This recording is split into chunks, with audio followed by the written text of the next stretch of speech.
ce qui se passe au Togo relève d'une dramaturgie. C'est un drame, ce que le Togo est en train de vivre.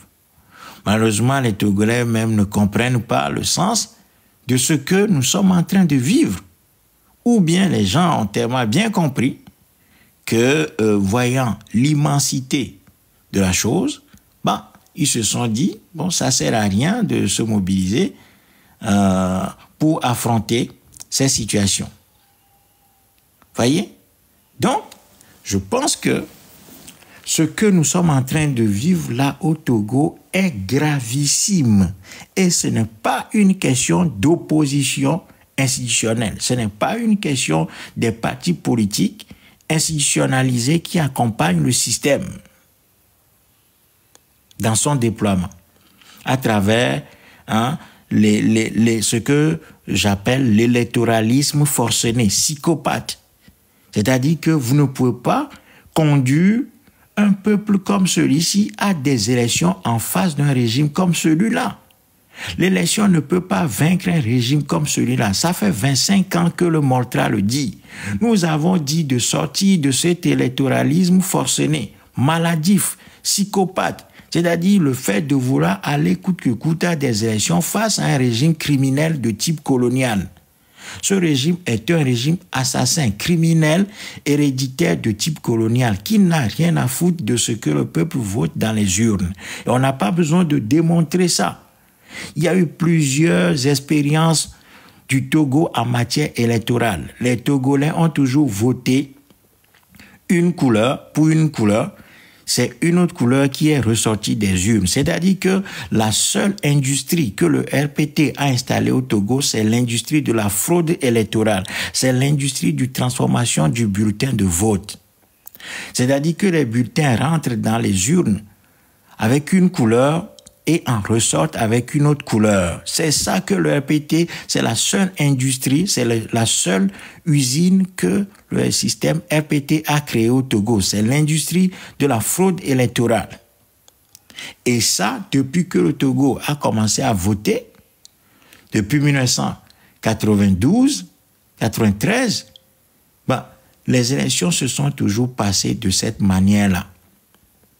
Donc, nous avons toujours dit que la solution que l'histoire a prescrit au peuple colonisé, au peuple dominé, au peuple écrasé par un régime héréditaire de type colonial, c'est la révolution populaire, c'est la mobilisation populaire, c'est le soulèvement populaire, ce que le Moltra appelle le tsunami populaire, c'est-à-dire une masse d'hommes suffisamment mobilisés, suffisamment large, suffisamment puissante pour renverser l'ensemble du système colonial sur son passage, sur son déploiement.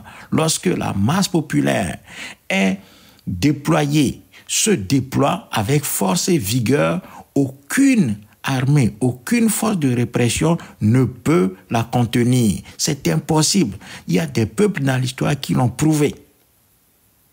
Donc, c'est ce travail de mobilisation, d'organisation patriotique, d'organisation révolutionnaire que nous devons faire définitivement. Et tous les patriotes togolais qui m'entendent, qui m'écoutent, qui écoutent ma voix, qui ont vu nos vidéos depuis des années, nous les invitons incessamment à nous rejoindre, à rejoindre les rangs du Moltra pour que nous puissions véritablement nous engager dans la construction de ce puissant mouvement populaire qui doit absolument prendre la relève du combat. Chers amis, la situation est extrêmement grave. Le Togo est endetté jusqu'au cou. Chaque mois, le régime Faure Gnassingbé va sur les marchés financiers pour prélever de l'argent. Et chaque fois, ils disent, ouais, le Togo a une bonne cote, le Togo est bien noté sur les marchés internationaux, donc nous voulons prêter 20 milliards, nous avons eu 35 milliards, nous avons eu 40 milliards sur les marchés internationaux, donc le Togo a une bonne note sur la scène internationale.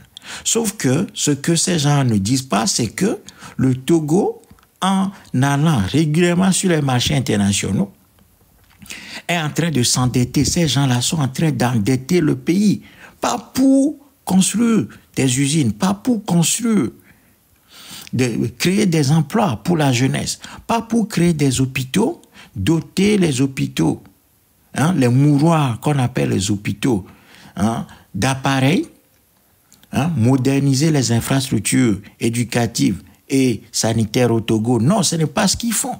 Ces gens empruntent de l'argent pour entretenir la machine à fraude, la machine à réprimer le peuple togolais. Donc, ce n'est pas une dette productive. Donc, ces gens-là sont en train de détruire le pays, sont en train de tuer le pays. Et nous tous, nous sommes là en train de regarder. C'est terrible, c'est accablant pour nous. C'est vraiment accablant pour le peuple togolais d'être spectateur de sa propre mort, de sa propre destruction. Le Togolais assiste aujourd'hui à la destruction de son foyer, de son pays. Et Faure Gnassingbé est en train de passer de la présidence de la République à la présidence du Conseil des ministres par le biais d'une modification constitutionnelle terrible, terrible, opérée par des députés moutons, des gens qui n'ont aucune légitimité et qui n'ont eu aucun mandat du peuple togolais. C'est terrible pour nous. C'est terrible pour nous. Et nous tous, nous sommes là en train de regarder. C'est grave. La situation togolaise est d'une gravité exceptionnelle. Les années noires sont devant nous, les années les plus sombres, les mois, les semaines, les jours, les minutes, les heures les plus sombres sont devant nous. Le Togo va souffrir terriblement. Nous n'avons rien vu encore. Nous n'avons rien vu encore. Tout va s'aggraver.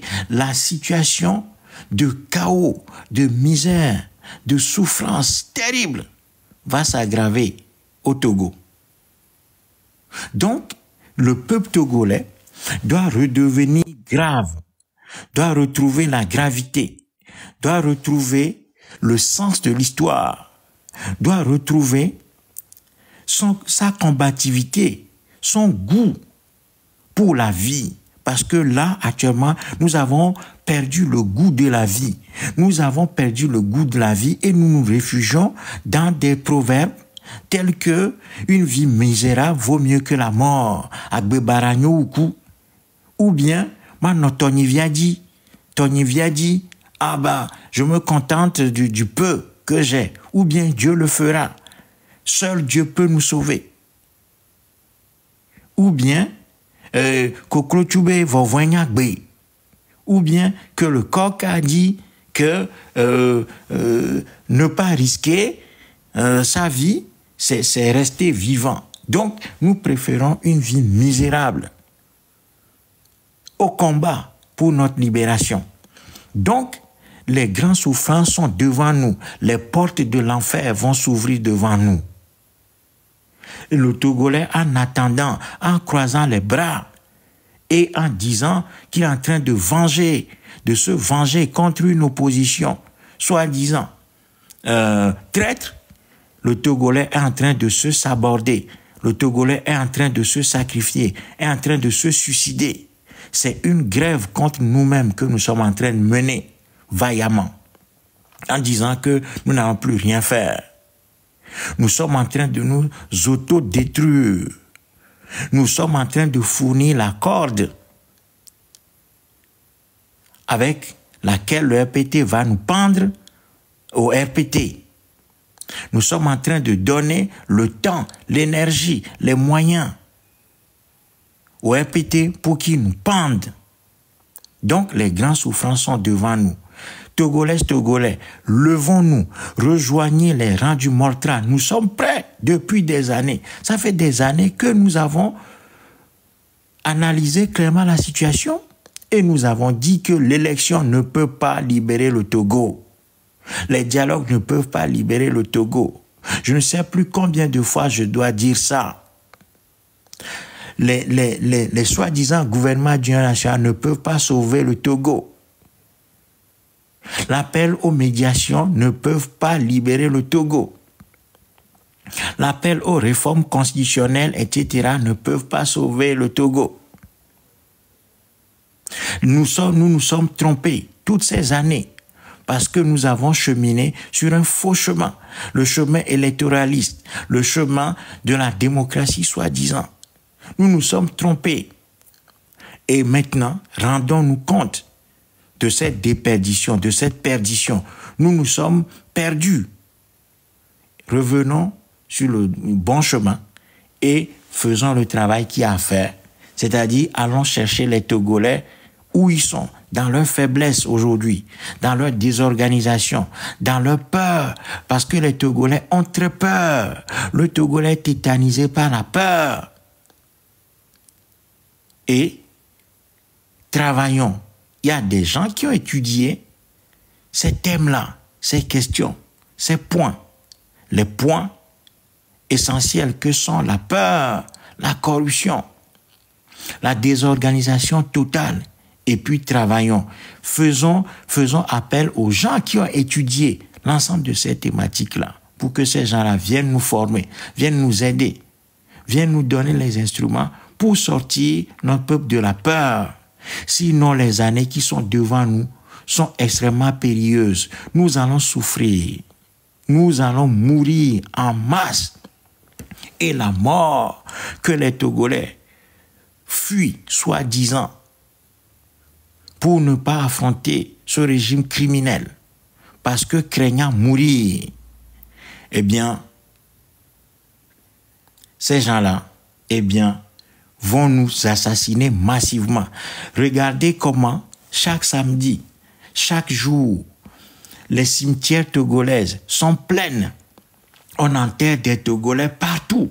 Tous les jours, il y a des morts. Tous les jours, il y a des morts. Ce régime assassine les Togolais de différentes façons, de différentes manières, en privant le pays des biens,